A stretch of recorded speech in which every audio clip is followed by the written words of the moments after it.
Hello kids, welcome to my channel. आज हम लिखेंगे टेबल्स ऑफ 3, 4 एंड 5। चलिए शुरू करते हैं। पहले लिखते हैं 3 का टेबल।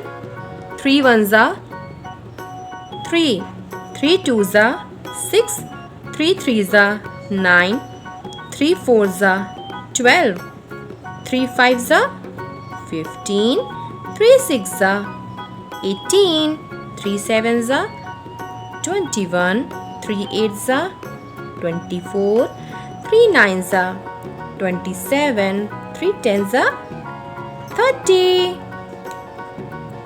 नेक्स्ट टेबल कौन सा है? 4 4 1 4, 4 2 8, 4 3 12, 4 4 16, 4 5 20, 4 6 24, 4 7 28, 4 8 32, 4 9 36, 4 10 40।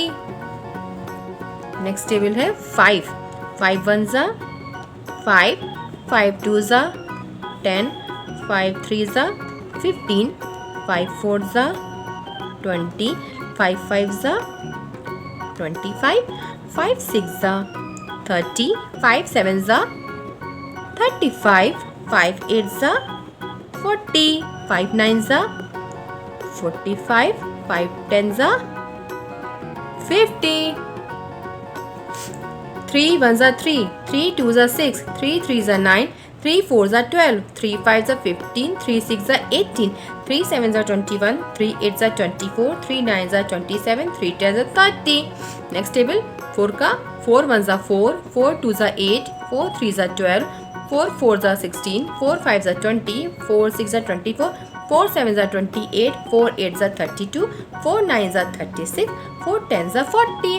नेक्स्ट टेबल है 5 का 5 1 5, 5 2 10, 5 3 15, 5 4 20, 5 5 25, 5 6 30, 5 7 35, 5 8 40, 5 9 45, 5 10 50। Thanks for watching. Bye kids. Please like my video, subscribe to my channel. Bye kids. Take care. Bye bye.